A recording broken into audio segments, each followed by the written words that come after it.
I'm Anna Cumming, speaking to you today from Jar Jar Wurrung land. I extend my respects to any First Nations people who may be joining us, and as with all our sessions, I encourage you to share which Aboriginal land you are joining from in the chat if you haven't done so already.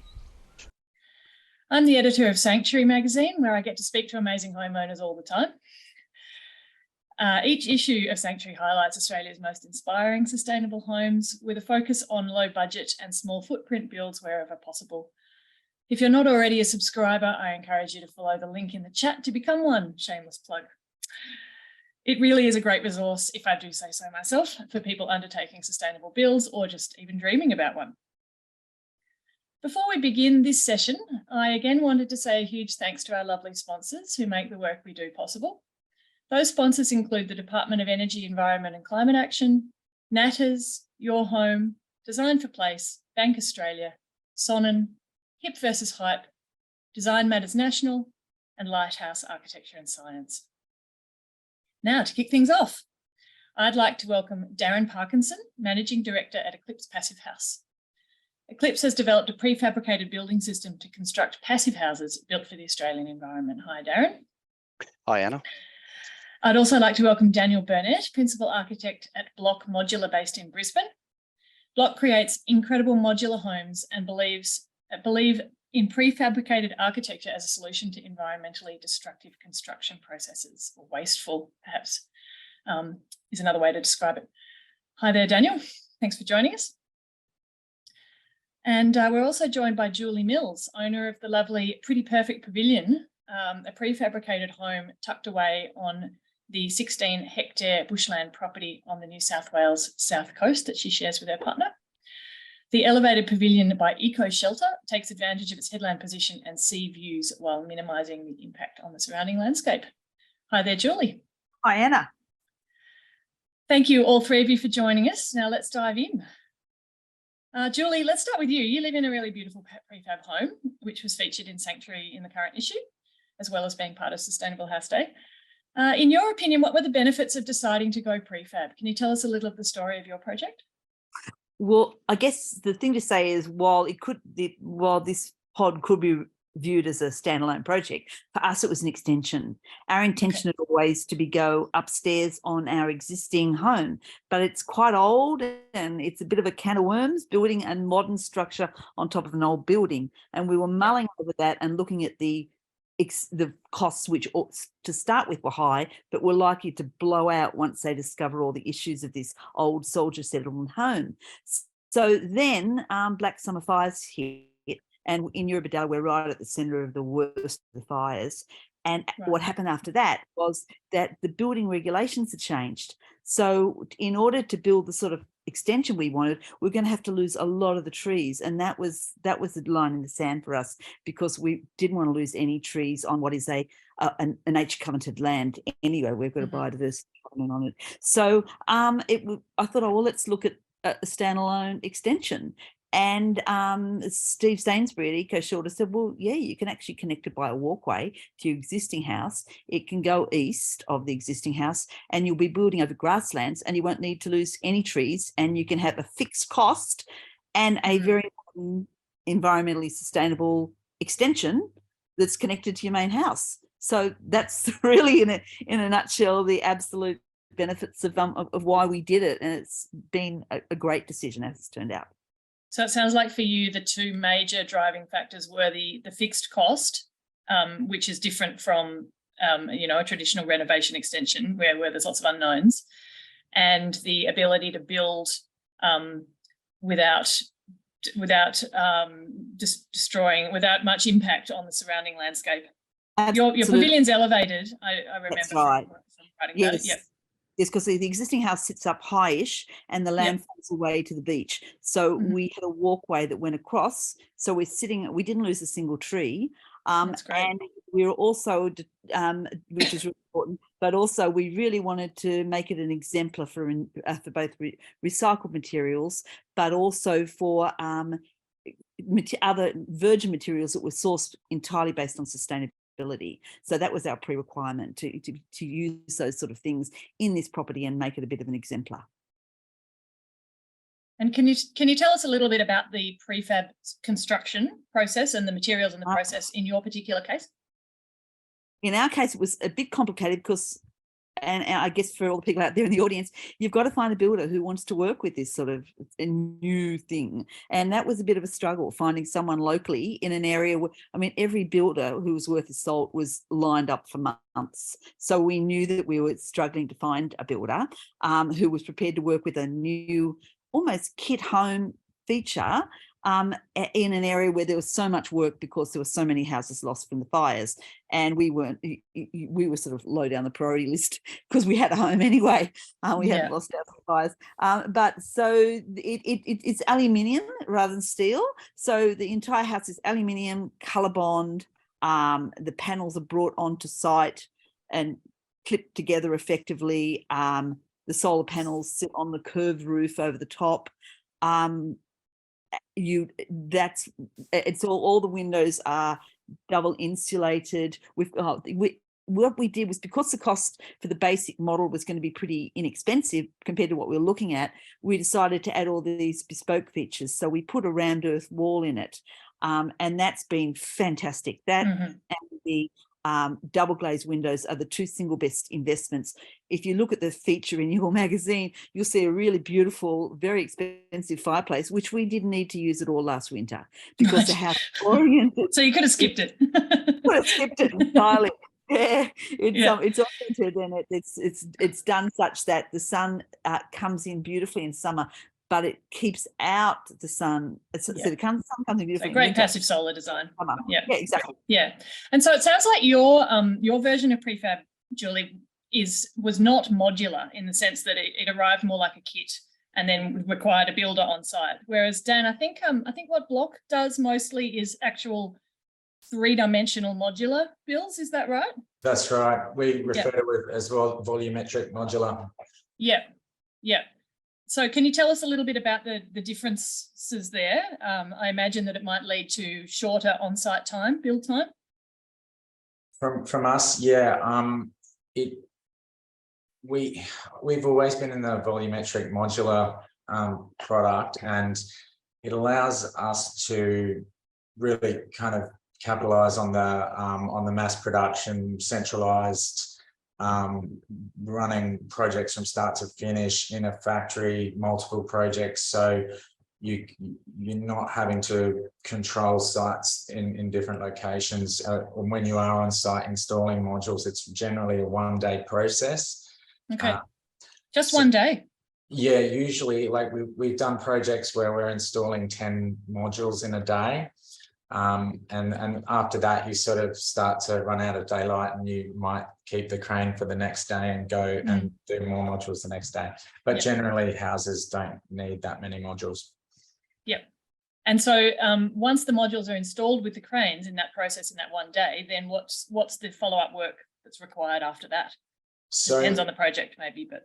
Yeah, it does depend a bit on the project, but as a general rule, you're trying to get all of the site works that can be done while the modules are in production in the factory, so that install day happens, modules are connected to the foundations and connected to each other, and flashings are put between roofs, and external trims join external walls together.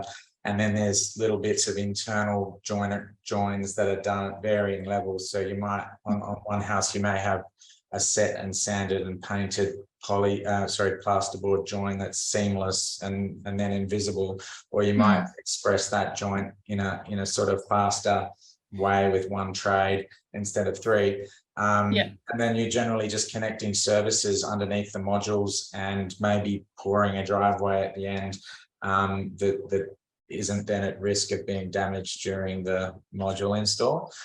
So it's pretty quick. Like you might allow 4 weeks for all of the associated site works, like driveways, fencing, pools, things like that. We do prefab pools a bit, so they're pretty fast. That one day again, really. Okay. Yeah. So that's 4 weeks. Yeah, that's considerably faster than your average build. And I know that that's one of the advantages of modular and prefab that's very front of mind for a lot of people is that it's faster on site. Doesn't necessarily mean that it's faster overall, perhaps, if you take into account the design and build time in the factory. Yeah, definitely faster on site. Darryn, let's bring you in here. Building on from what Dan and Julie have talked about, can you think of any other further advantages to the consumer of the prefab approach? Certainly extremely high quality. So a factory built environment produces a quality of building that is just not possible to achieve on site. It's, from our perspective, building passive house buildings, the control that a system approach and a factory approach brings takes a lot of the risk and uncertainty associated with passive house building. Typically, air tightness is always a site-built constraint it's always quite complicated to achieve, relies heavily on the quality of the trades to actually maintain that air tightness. And our system is panelized as opposed to Dan's, which is volumetric modular. So it's a little bit like Lego versus IKEA, somewhat very different approach, but a panelized system makes it much easier for us to achieve an air tightness requirement. The junctions are much easier to attend to. And from our perspective, a panelized prefabricated building, I think, gives more architectural flexibility in the design than modular, because the building is not so much constrained by, let's say, boxes. What you can fit on a truck?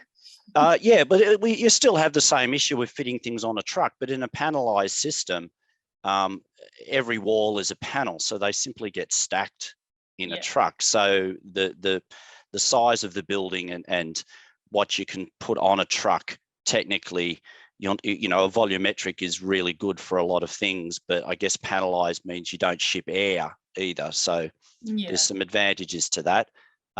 Generally, a panelized building would not be as quick to complete as a volumetric building. So that's sort of, I think, some advantages. How do you address the airtight? How do you address the issue of maintaining the air tightness when you're connecting the panels together on site in your particular build style, Darryn?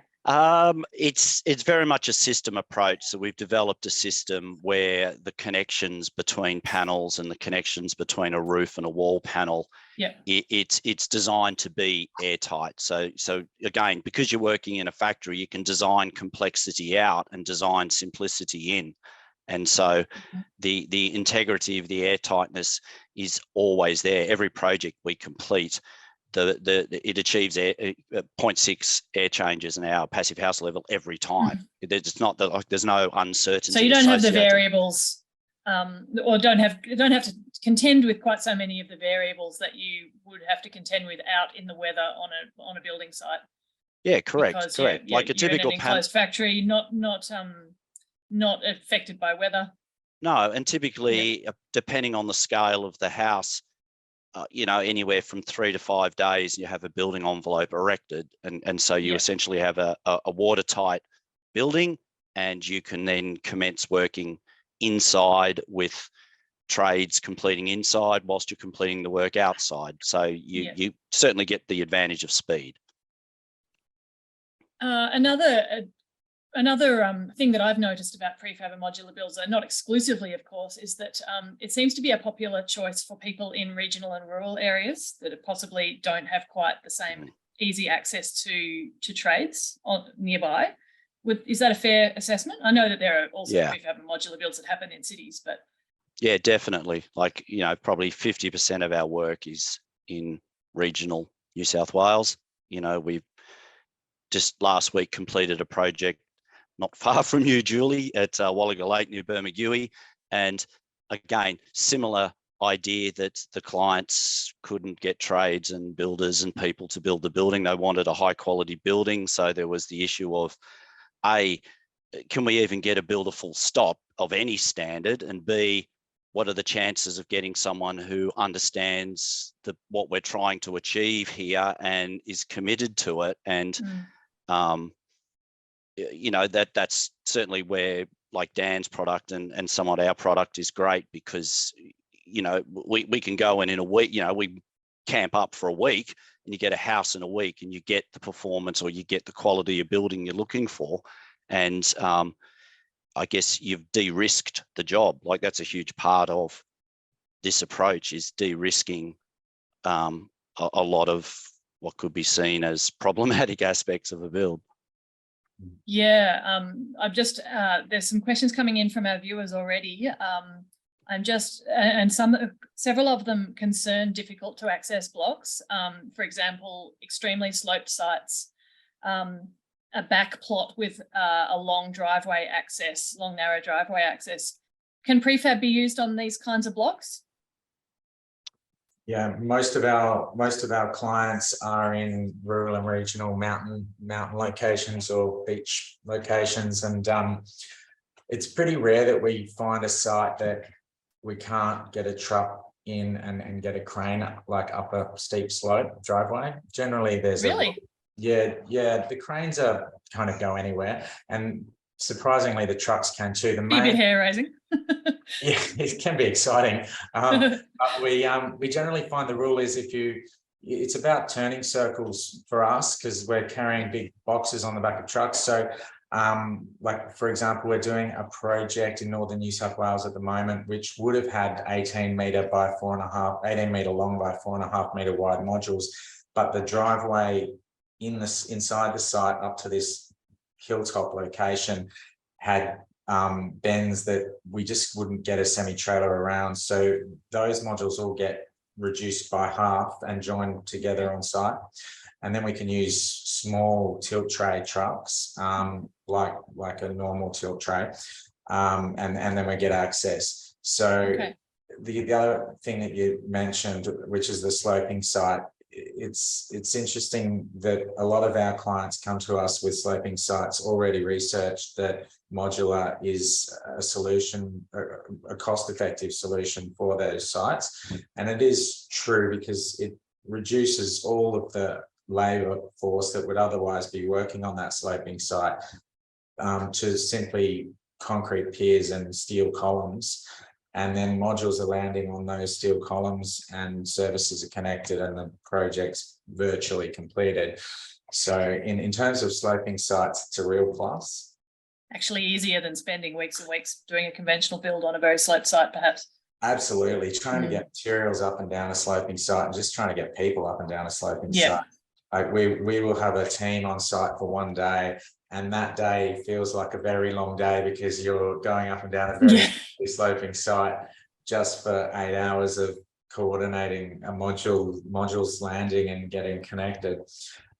So doing that for up to 12 months on a project really converts to a very significant cost. Julie, what's the access like at your place? Sorry, you're talking to me? Yeah, what was the access like for your build?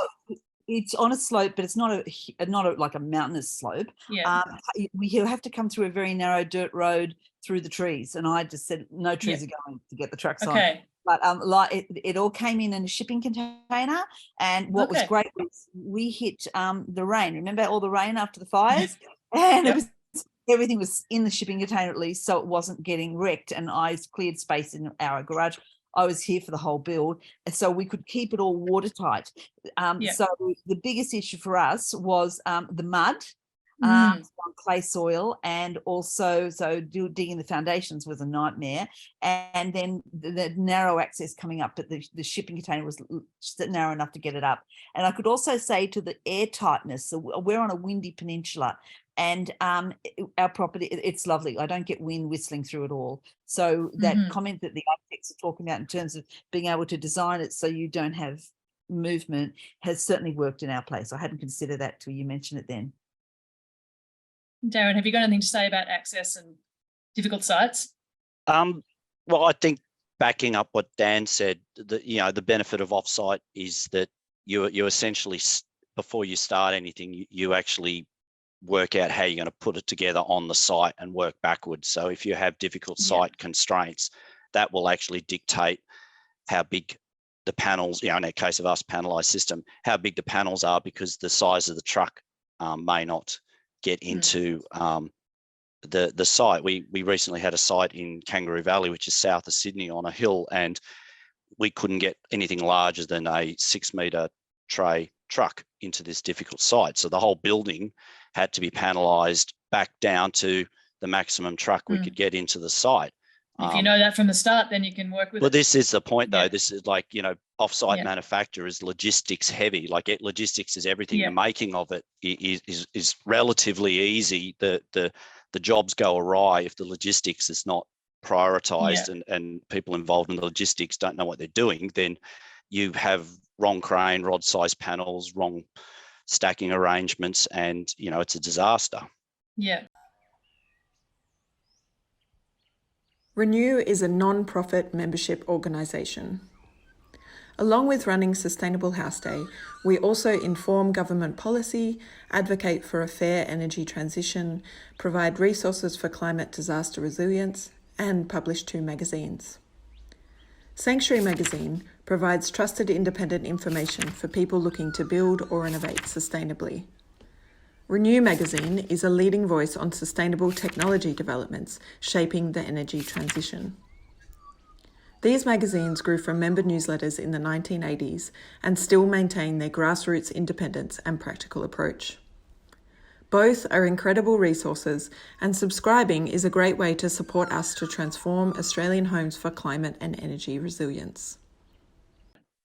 Now, I think hopefully this is changing for most people out there, but I think back in the day, the conception of prefab was basically a stick build kit home type thing, log cabin type situation, which, are not renowned for being warm or airtight or cozy. And I know that that's changed, and I know that you know that that's changed, but I was wondering whether you could share with our viewers what is building and living in a prefab modular home sustainable? Is it passive? Is it, do they perform well? Can you build a sustainable home with this approach? I think prefabrication is just a means with which to deliver a building. It doesn't actually necessarily dictate sustainability or performance of the house per se. Like we off-site manufacture passive house, but we could equally stick build passive house on site, old school, but we do it because it's far more efficient.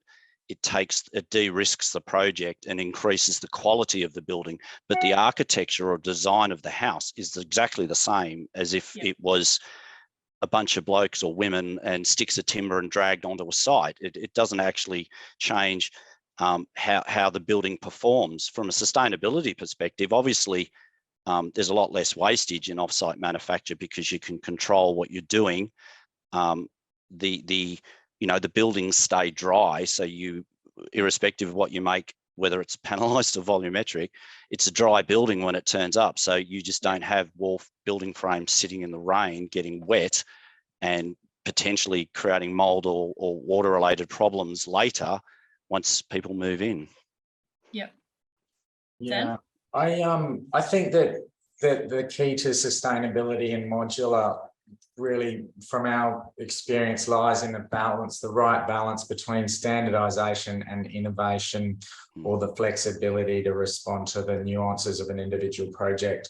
So we're an architecture practice that have a modular factory, so we've always erred on the side of innovation and made bespoke houses for the last 10 years, but then they respond very closely to a client's brief and to a site opportunities or constraints, so we can orient projects to be really sustainable, and we can specify materials to meet a client's budget to a level that we can achieve the kind of highest level of sustainability that they can afford. But I think like, when we talk about modular, like scaling modular and being able to centralize manufacture and scale manufacture and be get all those efficiencies out of modular.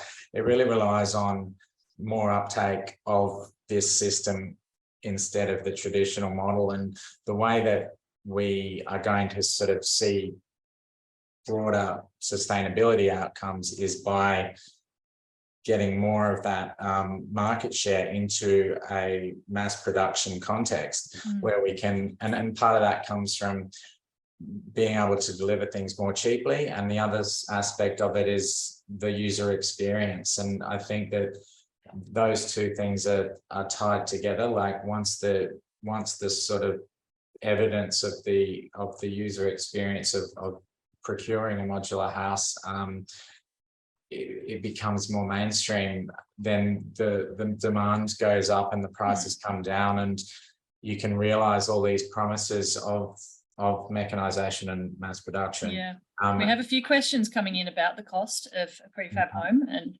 I'm sure the answer is probably as long as a piece of string, but I know, Julie, one of the advantages for you was that it was a known cost up front, at least. That's right. We had the extension to go upstairs on our existing home, costed out at $900,000.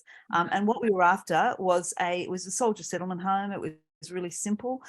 We were spending a lot more time here than we anticipated. So we wanted a bedroom, a living area, a kitchen, a bathroom, and a loo.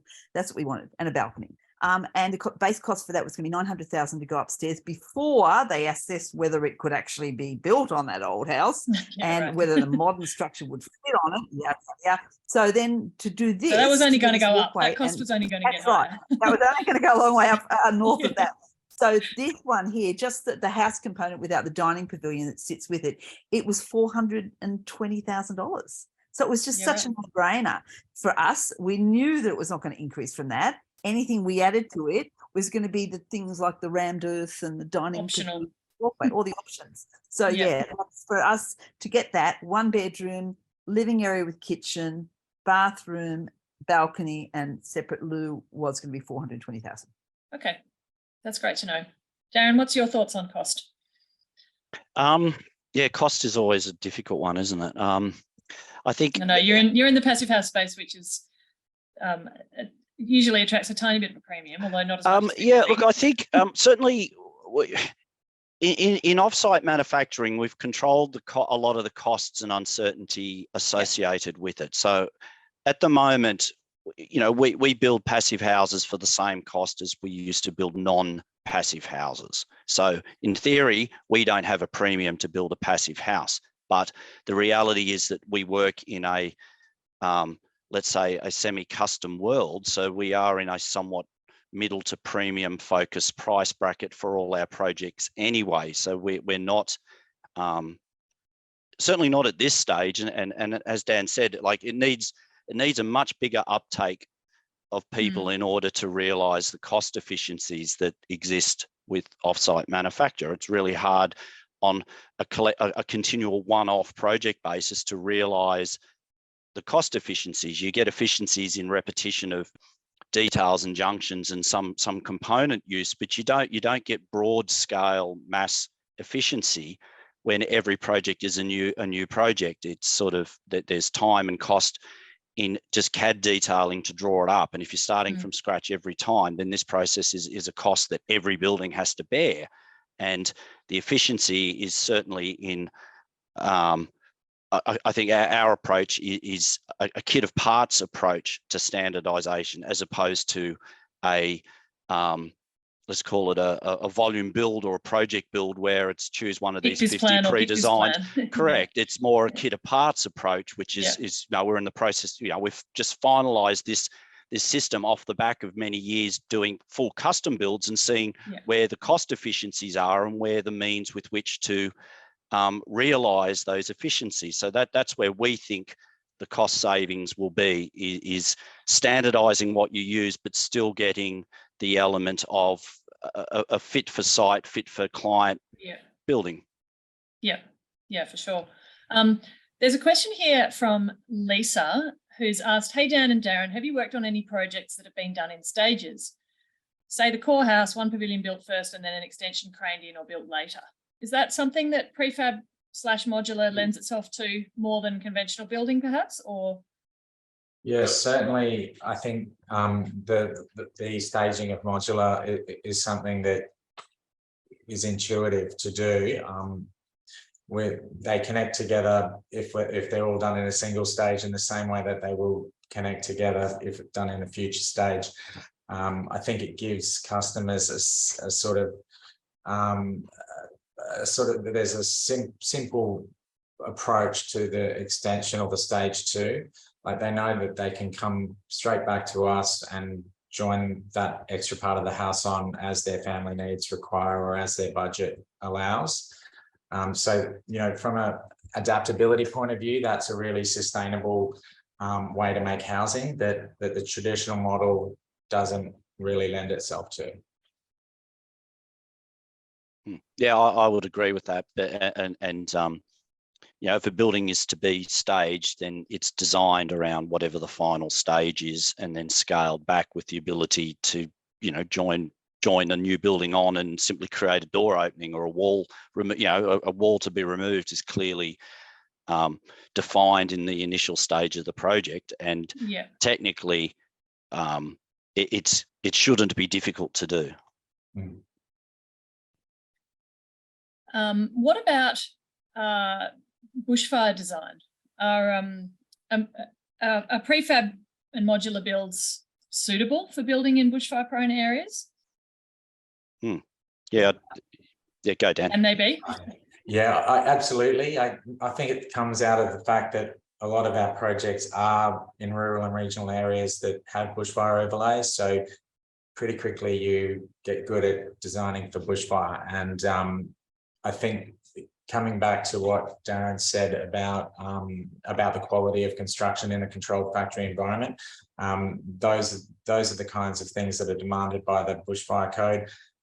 So it lends itself to that in a modular context really well. Yeah. If I could say that the primary, we went from being where we were going to build on top of it to bow 29 down to bow 12, where we did ultimately build. But we don't have, I mean, one of the biggest issues with fires is timber and eaves. We don't have any wood outside except on recycled timber panels around the bottom of the house. And so we've just installed 2 fire sprinklers that will spray that. But the rest of it is ColourBond, metal and BAL rated recycled PVC, that plastic eco deck. And that's that's composite, timber composite. Yeah, timber composite, or recycled plastic, whatever it is. And it's we've got the version that's BAL rated, so it's even better. Yeah, great. So it's all about material choice. Well, I guess it's the same for prefab and modular buildings as any construction, is that it's partly materials, partly construction details to avoid embers getting in and so forth. But absolutely doable with prefab by the sound. Yep. And a different climate crisis question. Frank would like to know about cyclonic wind and noting that regions experiencing cyclone conditions are extending as climate change worsens. What options do you guys see for certified and affordable prefabs compliant with C2 requirements, cyclone requirements? We're doing 2 projects at the moment in C2 regions. So I guess one of the advantages to our particular modular system is that it uses a fully welded steel frame, so chassis, and we try to use the minimum amount of steel required to just achieve rigidity for transport and lifting, and then the rest is all timber. But it does mean that the project inherently has extremely good tie down, and everything is able to be fixed really well, so they automatically comply with all of the cyclone requirements. So yeah, as long as the engineer is aware that it's a cyclone, everything's spec to suit. Darryn, do you have any thoughts on that? Look, being in New South Wales, we're obviously not subject to cyclones in the same way that Dan would be in Queensland, and but I do agree that just dealing with cyclone related engineering is no different to any building. This is an engineering solution that is solved early on, and it's simply built into the building, whether it's panelized prefabrication or modular, or whether it's a site built building. The same constraints exist on the building, and it has to be achieved. Mm. And I think that the next question may have pretty much the same answer. Michael's asked how easy is it to add options for accessibility, such as wider doors and so forth. I guess and circulation areas and that kind of thing, as per the discussion in the previous session, when you're talking about a modular prefab design. Yeah, it's very easy because the building's designed to suit the circumstance. Yeah. That's the interesting thing about the line between standardization and bespoke, and whether we start designing, trying to sort of standardize as much as possible to drive costs down, and find that line where you still allow for that level of flexibility, and that 95% of the population agrees that it's the best solution. Mm. We see that in examples of other products like Tesla or IKEA or iPhone, where there's a level of standardization and a level of customization that meets the market really well. Yeah. One of the requirements for our place, I wanted wide doorways. I've spent several months in a wheelchair in the last few years. So I asked for wide doorways. I asked for it to easily get around the kitchen. The walkway that goes between the existing house out to our house means that you can go up and down in a wheelchair. And also we've left a space where we need a lift in the future. Mm-hmm. So I put all those requirements in to ensure that should it be necessary going forward, that we could do it. I think the point here, the overarching point here, is that as Darryn said earlier, prefab and modular is a construction method. It's not related to the design per se. I mean, you can, depending on the company that you go with, there's more or less customization that's offered by that particular company, but it's absolutely possible, as far as I understand, to have a completely customized home designed exactly to your specifications regarding accessibility, regarding bushfire zoning, regarding materials, regarding passive solar performance and materials and so forth, and have it prefabricated. Would that be a fair summary? Yes. Sure. Yeah. Yeah. Yeah, yeah, absolutely. I just know that because the house was going to be so much less expensive than we anticipated, I thought, oh, great, we can do this, and this with it, and I still feel like I'm economizing. Yeah, I know you splashed out on a few things, Julie, because of the money that you saved on the prefab. Exactly. Some pretty cool materials, as I remember from the article that we wrote, including some green ceramics built with made with your own. I own gin recycled glass bottles and fabric. I own gin bottles, and the University of New South Wales Smart Setter took all my old linen and pulverized it and turned it into tiles and to make them less boring, I got a lot of coloured gin bottles, and I put gin flecks, so that's all the walls and the surfaces. It came out really nicely. Yeah, you can. There's details and photos of Julie's house are both on the Sustainable House Day website and also in the current issue of Sanctuary, which is at Newsagents now, if you'd like to dig further into that. And also on our website as well, Sanctuary website. Many places you can get more information. Okay, keep your questions coming in, folks. We've got a little bit more time. I'll have to say that a lot of the features a lot of the ideas I got were from Sanctuary magazine. I basically got 2 years back order of the Sanctuary magazine to tell me what I should be doing, and just took it from there. So I'm very indebted to them too. Oh, thank you for the plug, Julie. I'm glad it was useful. Susanna's asked, I think this is probably a question for you, Dan and Darryn. Are you only building in, or maybe just for Dan, are you only building in New South Wales or in Victoria as well? We're actually Brisbane based. I know that on the introduction, I think it said New South Wales, but we do a lot of work in northern New South Wales, and we generally do down to Sydney.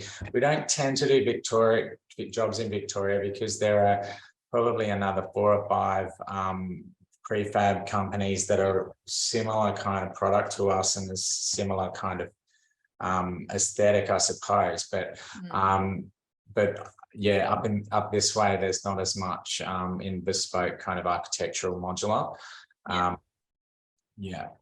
Yeah, traditionally Melbourne has been the base for whatever reason, has seemed to be the base for a lot of prefab and modular companies. That is changing though, and it's great that you're up in Brisbane. But one advantage of prefab is that it, you know, within reason can be shipped wherever. So it's not such a constraint where your company of preference is based. That's right. Once it's on a truck, the cost of transport's actually pretty small. So we have design projects in Western Australia, which would have been that particular master plan didn't go ahead, but we designed it and thought it might, but that's a huge kind of undertaking to send something from Brisbane to Perth. But for sure. Along the East Coast, you know, and we've looked at projects in Tasmania, and we do get inquiries from overseas. But I think generally speaking, with custom modular or non-containerized shapes, if you can put them on a truck, it's all good, and you can transport them anywhere, but you can't really put them on a ship feasibly. So it tends to stay in the country, at least. How much do trucking costs affect the price as a percentage of the overall cost? That's probably another question that's as long, the answer's as long as a piece of string. Yeah, well, and for depends example, where you're going. we got a quote for a project to go from Brisbane to Birdsville last week, and I think that they were about, I think from memory it was about $13,000 per truck. But as you can appreciate, it is a long, I think it was 1,650 Ks each way, and with an escort vehicle. So but in the overall scheme of the project, it's not a significant cost. Like that's, you know, $26,000 potentially on $1 million house, or in this case, close to $500,000. But that cost is picked up in efficiencies in the factory. So it's not, it still winds up being better than trying to build it on site. Yeah, even including the cost of trucking. Yeah, absolutely. Yeah. Darryn, have you got any thoughts on that? I would agree that I think the cost of the shipping is like single-digit percentage costs of the overall building, and I think anyone who's thinking of prefab, probably the cost of the shipping shouldn't be where they're focusing their energy and their thoughts on the cost. I think you should, unless you got a tiny island off the coast somewhere that Yeah, but there wasn't just recently another company in Sydney sent some prefabricated modules, volumetric modules to Hamilton Island, and it was just a no-brainer. Like, that's a big truck from Sydney to there, but trying to site build those on the islands would have been ridiculous, and a fully complete building transported there. So it's like, I think prefabrication is very much, you have to view a holistic project. You can't sort of look at, this is the cost for the prefab, that sounds expensive. I think you have to wrap it all up and then seriously look at what the other option could be, or the other type of prefabrication, and clearly understand where the costs finish, not what's the first figure you see, where do they finish? Yeah. So we've just got time probably for one or two more questions. I wanted to get into the idea of, I think that many people have in their heads about prefab is that it's a quick and easy option. It saves on-site time. It's a fast build, possibly not necessarily a cheaper build, but definitely a build with more known costs. Are there any misconceptions out there around that, do you think, that really need addressing? Or other misconceptions around prefab in general that you want to bring up in this session for people? I guess from my perspective, I think two things that people contemplating this mode of building should be aware of is that that getting electricity and plumbing into these buildings, into these panels, is quite complicated. And as recently as this week, I had solar installed to the roof, and the conduit that was put in was not quite wide enough to take we had built in electrical wires up to the roof right from the word go. So you've got to have the right electrician who understands that you just can't come in later and put your services in, and the right plumber who says they have to be prepared to know that as the building's being built, they have to come in here and they have to put their pipes in and they have to put their conduit and their electrical cords in. They can't just do it later on. So we discovered that the conduit wasn't wide enough to take all of what we required, so we had to take it along the side of the building. That's one thing I would say. The other thing in our case was ours certainly did not take shorter time than a conventional build, but that was circumstantial, in part because of COVID. No, there were state restrictions, no one could travel. So the company EcoShelter couldn't get its builders around, in part because of the materials, and in part because the bushfires meant that every builder was so busy. And also we had rain for about 6 months. So ours was a long process, but even so, I'm a happy customer. Yeah. Okay, so it's still, so even with your prefab approach, Julie, you were still stymied by weather and pandemic and etc. Yeah, good to know. So it's not a fail-safe option. But also really being aware of that electricity and plumbing requirements for. I mean, I'm sure that Dan and Darryn would have comments on that. But getting local, regional plumbers and electricians to recognise this is something that the modular home company have to work closely with these guys on. Yeah, actually, there's a question that someone else has put in about prefab homes in rural settings. How do repair issues work for things that break down long term? So this is a bit tangential to what you're saying, Julie, but related. You know, when local tradespeople may have no experience of repairing prefab homes, is that a thing that needs to be considered? With our product, probably less so than more specialized panelized product, because we're, you know, a steel chassis with timber framed construction is fairly similar to traditional structures. So the finished product is pretty conventional from a tradie point of view. That's right. Down the track. In our case, yeah. There's a bit more steel in the frame than they, you know, and they would want to maybe see the drawings to make sure they could get cables through around a wall and floor junction, for example. But that's probably where it ends as far as our product is concerned. How about you, Darryn? Yeah, look, I think from a repair perspective, like essentially we're talking about the building fabric. So the damage to the building fabric is someone's driven a car into it or trees fallen on your house, you know. And so from that perspective, yes, I think, you know, our system is not like turning up and seeing a truss or wall frame, but at the end of the day, we still manufacture a timber framed structure. So it's still timber wall frame and timber roof panel cassette. So it's not unfamiliar.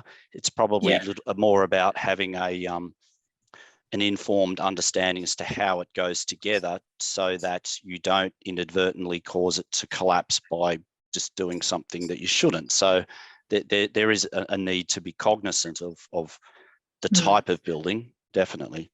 Yeah. And Dan and Darryn, did you have any, getting back to my previous question about common misconceptions that you might like to debunk, take this opportunity to debunk about prefab and modular? I'll probably just say one thing, that prefab is very front end heavy. So in theory, you have to have fully resolved your house before production commences. So there's a lot more time has to be invested in the front end to avoid things such as Julie said around the cable or the conduit for the solar. If you're having solar, where does it go from? How does it get from A to B? And these sort of penetrations or this cabling route is designed and built into the building at the time. So it does involve having a team, both plumber and electrician, on board prior to even commencing making the house, in order to resolve these issues, to avoid Julie's unfortunate situation where you've got some ugly ad hoc solution that you've got to try and deal with, because it is what it is. So I think it's definitely a misconception is that people don't realize how front end heavy the solution, the resolution of everything in the house, fixtures, fittings, kitchens, bathrooms, all of it has to be finalised before you commence manufacture. Yeah, unlike maybe an on-site build where the builders come to you partway through and say, so what cornices would you like? You know, it's all got to be, it's more important that it's all thought through in advance in the design stage. Yeah, because we manufacture a house and it's finished in anywhere from 2 to 4 weeks in the factory. So there's not this 6 to 8 to 9 months long tail to sort this stuff out. Yeah. Yeah. Dan? Yeah, I guess the thing that's distinguishable in our process is that you've got a building company and a design team working under one roof, and so there's this quite incredible kind of feedback between that team on the factory floor and the guys in the design team and the clients.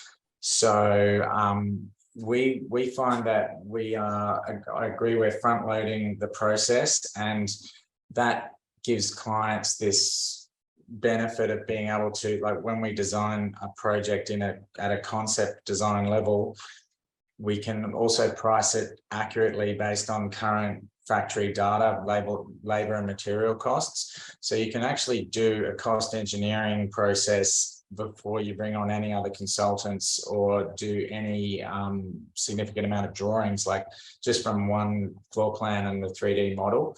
So in that sense, you do have this cost control that you can't get in any other procurement method. So yeah, an architecture team can go, let's change this, and we'll pull 100 grand out of the budget, and it will actually happen. The other thing that I think is true about modular is that, particularly in a design and construct sense, where you've got architecture approvals, coordination of all the consultants, and then construction, we do actually get a 50% reduction in time frame, because there's no tendering and negotiation with 3 builders. There's no later cost engineering and redesign. And the build time is significantly quicker because you're doing site works at the same time as things are happening in the factory. And obviously there are no rain delays, and there is a high level of efficiency in the processes.